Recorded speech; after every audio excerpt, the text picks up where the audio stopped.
Na taarifa nyingine zinaarifu kwamba chuo cha mafunzo ya ualimu cha Aberdare katika eneo bunge la Ndaragwa, kaunti ya Nyandarua kimenufaika na mradi wa ujenzi wa bweni la wanafunzi wa ghorofa 5 na lenye uwezo wa kuhudumia wanafunzi 680.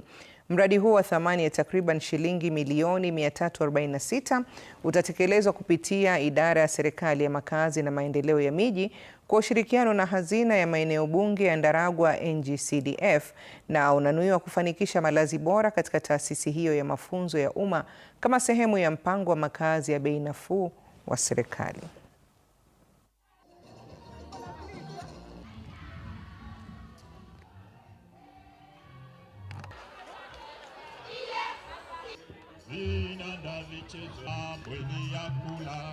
Teachers, you'll be learning in conducive environment for you to concentrate on your studies, knowing that eventually it's you people we are leaving our children to.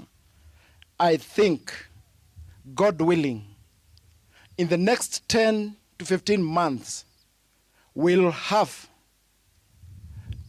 some infrastructure in the name of hostels that will truly reflect that you are in a national institution. Today, we want to thank God so much because our MP is with us, and all the things that we needed, including for the community, where we need a road that needs to be tarmacked, our problems have come to an end. Ndio hii project imekuja kwetu. So kila mara tufikirie maendeleo. Kila mara tushikane na kiongozi wetu ambaye analeta maendeleo katika area yetu. Na